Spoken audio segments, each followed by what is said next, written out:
guys, it's Sarah, your leadership and career expert. I hope you've had a great day. Now, if it does look a bit dark and gloomy here, it's because my lights have blown again. This seems to be a recurring thing. Perhaps one of my goals should be to take a course in learning how to be an electrician or something. So it is a bit dark, but don't worry, I'm not scared of the dark anyway, so it's fine. And I have got lamps and everything to keep me going. Honestly, what a start to the year. Anyway, so given that it's Monday, I thought I'd just do a video that I didn't actually get time to do in December. So apologies for that, guys. I was due to do it on the 23rd and I didn't get time to do it. So I wanted to share these little tips with you now. Now, on Friday, I did a video that was all about the difference between resolutions, the difference between intentions, the difference between those and goals, and how, if you are going to set goals, how you can set them in a way that gives you the best chance of success, but also if you are going to set a resolution, I've given you some factoids about why resolutions sometimes don't work. If you are going to set a resolution, what you need to do to install new habits to make those successful. But what I'm going to do tonight is just to follow up, because I had a few questions about, could you share some questions that would help me identify. It's a big topic, so this is just a short video tonight, but it was one that I was going to do in December, and I have had some questions on it because this time of year people are really thinking about their wishes for the year. Now, I can't possibly cover everything, but I'm going to give you about 8 questions that might help you if you're still struggling to figure out what it is you want at the moment. Now, I've had times in my life where I've been totally confused. Before I was doing coaching, when I was in my 20s, I knew that I wasn't happy, but I kind of didn't know why I wasn't happy. Some of that was my own mindset at the time, but some of it was really not being clear what I wanted in my life. You know, I'd always had a career plan, which was great. So I've always had a career plan or a business plan, but there were other things that were missing, right? So one thing you can do, actually, I'll share an extra tip with you. I'm going to draw a circle here for 5, 1, 2, 3, 4, 5, 6, 7, 8. So what you can do, wait for it, I'm not an artist, is you can draw a circle. I didn't even put that line across properly. You can draw a circle, divide it into 8 segments. That's looking like a pie, isn't it? Maybe not very appealing, but it's a pie. And there's 8 segments. Any more than that, you might start to get overwhelmed. But typically, 8 segments can work well. What you're going to do is give a label to each of these segments. So it might be health, career, finances, religion, spirituality, hobbies and interests, house and home, friends and family. So give those different segments a label each. And then write down if there was like an overarching thing you could achieve in each of those segments, then write it down. And that's really the basis of your goals. You can even have this posted up somewhere. And what we don't want to do is have things framed in the negative. So, for example, if it was a health goal, I want to lose 10 stone because we've got a because our brains are very wired and attuned to negativity. Our brain picks up more negative things. That's why positive thinking, not all the time, we can't do it all the time. Sometimes we have moments. But feeding our brains with positivity and positive moments, all the things that you read about, meditation, forgiveness, exercise, you name it, journaling, that's why it's so important to really flood our brains with more positive aspects. And if you're in a relationship, you know, you sort of, even when you're dealing with an issue, trying to deal with it in a positive way, constructive way, because our brain is very hardwired to negatives. So write it in a very kind of affirming, empowering way. So what I might say instead is, I want to run a half marathon by the end of the year, or I want to be able to get up the stairs without being out of breath, or if it's a relationship goal, I want to meet a man who is da da da da da da, or whatever that may be, but not negative things. You know, try, even if it is something negative like I want to leave my husband, then put it in a different way, as in I want to establish a happy, healthy single life. I don't know where that just came from, I'm not even married, but anyway, so use this to sort of start setting your goals, okay? And these are the questions. These are some of the questions you can ask if you're still in a bit of a pickle. Actually, what you can also do with this pie, so when you give it different labels, you can say, where are you from 1 to 10? 1 is like this is like a complete nightmare. This area of my life's, you know, the wheels are falling off. It's not great. 10 is like, it's going really, really well. So give it a grading and then figure out, well, what do I need to do as a goal to move me forward? So if you want to cover, if you are really, really confused and you want to cover different areas of your life, this is the way to do it, right? This is the way to start setting goals. But if you're just thinking about your desires for next year, whether you're doing it this way and you're going to have a holistic look at your goals, or you're just looking at, well, what do I want next year? Here's the questions that are going to help you. Not all of them, but some to get you started. So what are your proudest achievements of this year? Science is showing, and the science of positive psychology is showing, that it's the little moments in life that can often bring us the most amount of joy. You know, so if you're in a relationship, it's not always about the big Christmas present you did or didn't get. It's actually the quality of the interaction you've had with somebody, those small moments of connection, those peak flow moments.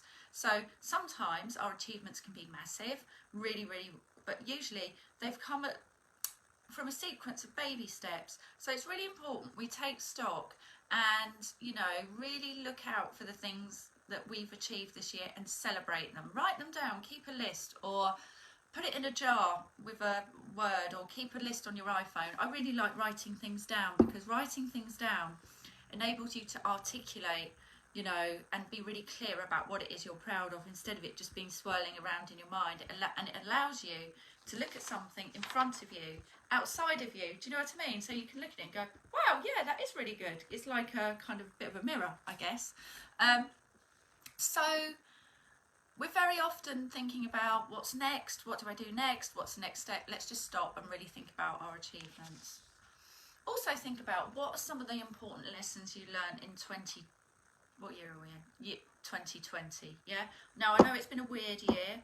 You might have learnt some things about yourself and it continues to be a weird year now, doesn't it?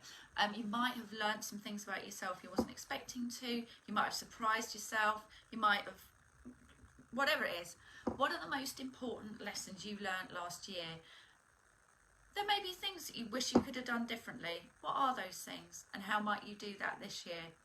There may be mistakes that you've made that you need to forgive yourself for. I did a video on this on Friday. That's in my video from last Friday about intentions, goals and resolutions. So let's put things into perspective, you know. Let's not beat ourselves up, but let's think about, do you know what? Let's just, you know, let's do a bit of gold mining here. There's a nugget of gold in there somewhere. What would you do differently? You know, what are the important lessons that you've learned? And see if you can incorporate that into some learning goals, or some kind of goal for this year if you want to. Or maybe it's just something you need to reflect on and contemplate on. Number 3, what stories are you telling yourself that you need to let go of? We've all got that monkey mind, that chatter going, whether we're aware of it or not. The more aware you become of what you're telling yourself, the more easier it is to become even more aware and dig a bit deeper. We all have that kind of inner critic, that inner voice. The trick is to be able to reformulate that into something more positive. Not something more positive so that it feels unrealistic, as in, do you know what, I'm going to marry Kanye West in a year's time, because my brain's automatically going to go, are you kidding? That's realistic. I don't want to, by the way, it was just an example. Your brain's automatically going to go, are you kidding? Are you crazy? So make sure it's a realistic belief that you're telling yourself. But what stories are you telling yourself that you need to let go of? This is about decluttering the brain. Let them go, and feel free to pursue things that you really want. You know, maybe you're saying, oh, I'm too old to do this, I'm too young to do this. Let that go and reframe it with a positive statement, as in, you know, I am taking progress towards X, I really want to do this. Use more positive statements.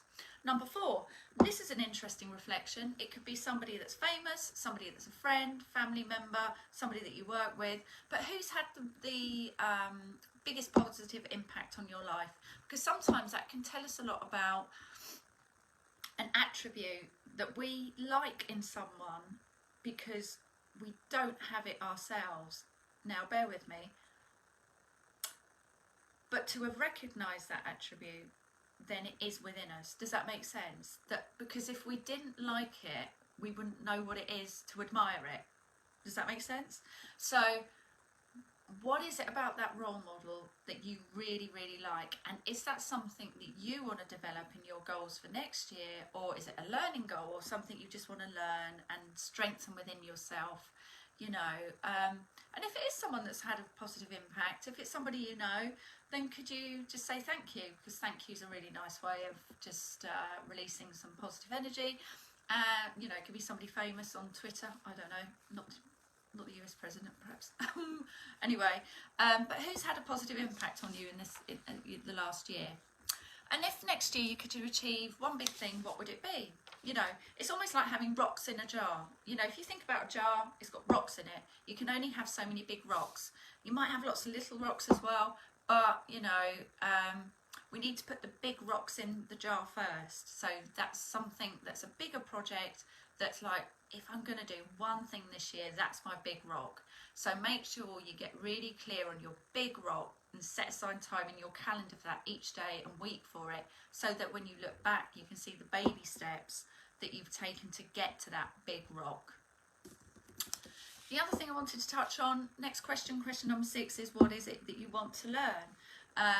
Maybe lockdown's a good time to be learning, but I'm a really big fan of setting learning goals. So for example, today I downloaded an ebook from an author. You know, it was about a particular area of life, and it's something that I know quite a lot about and qualified in, but she had a different dimension. She used different words and was asking different questions, and I've learned something already today, you know, just from this ebook. So you can always learn something, whatever it is. So I'm a really, really big fan of learning goals.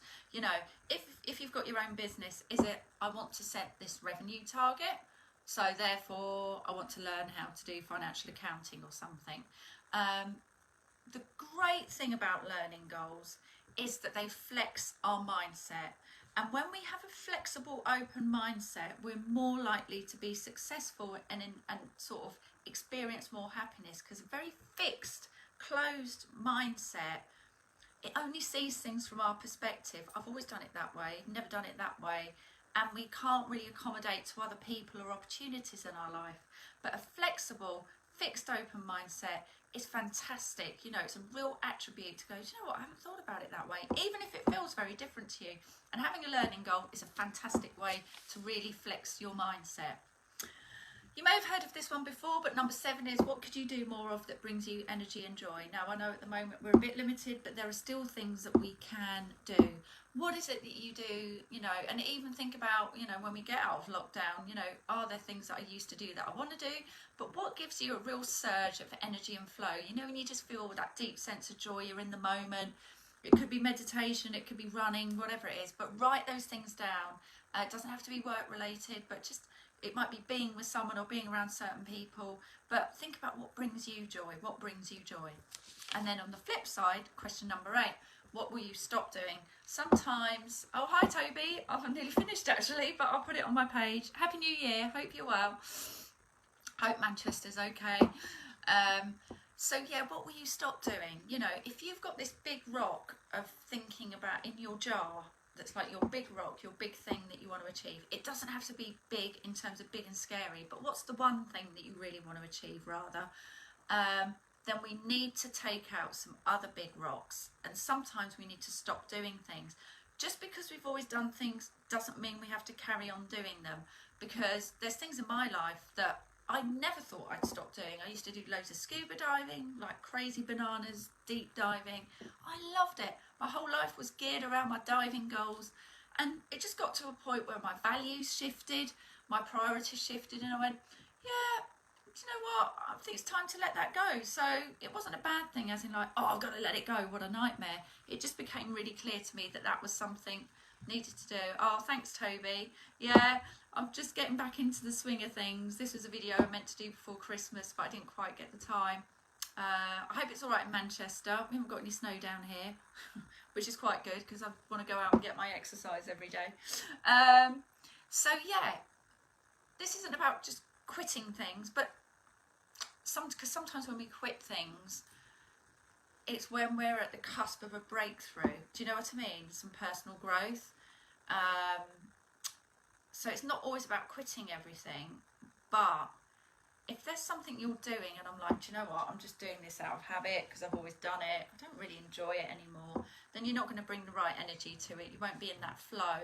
And when we're not in that flow, it blocks other like positive energy, if you know what I mean. So we want to get rid of those blockers. What is it you need to stop doing? It might be a habit, it might be a behaviour, it might be a person. Did I say that? Yes, I did. So, you know, what will you stop doing? Who will you stop being around? But really think about those things. And just something that I want to leave you with is that if we, you know, if you think about the end of 2021, I know that feels a long way off. I am not trying to wish your lives away, because we, you know, let's take things one day at a time, live in the present and all that good stuff. If you were to be able to say a sentence at the end of next year, or a word, what would you want that to be? That might be your starting point for your goals. And then you can go, well, hang on a minute, let me explore that and ask those eight questions that I've just posed to you. You know, what would that word be? Would it be education, contentment, love, marriage, financial abundance, you know? And really just ask yourself, when you're not expecting it, which I know sounds a bit weird, you can ask yourself, what would I want to be saying? What sentence would I want to be saying at the end of next year? And maybe reflect on whether you did that this year, as in the year that's just gone, and you know, the gap you need to bridge. So that's a really great question to ask. You know, like, if I fast forward to the end of next year, where is it that I want to be? So tonight I've shared with you at the beginning of the video, which I'm now going to post on my page, so it'll be there. I've given you this goal setting exercise. I know it looks like a messy circle, but I explain at the beginning of the video how to set goals using this kind of device. It's really useful if you feel, gosh, I just don't know where to start, I'm a bit confused. So it's about looking at the different segments of your life, the different areas, and setting a goal. So beginning of the video, I tell you all about how to do that. The questions that might help you are, what are your proudest achievements, the important lessons that you've learned, what stories are you telling yourself you need to let go of, and what's the new story we're going to tell ourselves? And then, who had the biggest impact on your life this year? What do you want to learn? We've talked about the fixed mindset and learning goals, why they really work well. And what can you do more of that brings you energy and joy? And what can you stop doing? And then finally, if you were to say something at the end of next year, what is it that you would be saying? What's that statement? What's that word that you would be using? So I wanted to share this because I didn't get time to do it on the 23rd of December. And as I said, I had a few questions about it, so I'm sharing it with you now. Christmas was a bit crazy, as I'm sure it was for all of us, having to rejuggle everything, refigure out what we were doing for Christmas and what it was going to look like. So yeah, I took a bit more time off than I meant to perhaps, but I needed the rest. I don't know about you guys, but anyway, so there you go, video all about what your wishes for next year, how to set them, how to set goals, and questions you can ask yourself to really determine what your wishes are. And remember, goals do not have to be big, hairy or scary. They can be just very small implementations. You know, just do what you feel you're capable of at the moment. Yes, it's good to stretch ourselves, but just think about it and try that exercise at the beginning with the wheel or the circle, because that's a really good way of identifying goals in different areas of your life. Then you can prioritise, you can rank them and see which ones kind of need quite a bit of improvement, and decide, what do you want to tackle first, you know? So anyway, I hope you have a great evening wherever you are. Stay safe, everyone, and thank you for watching. I'll post this on my page now. Bye.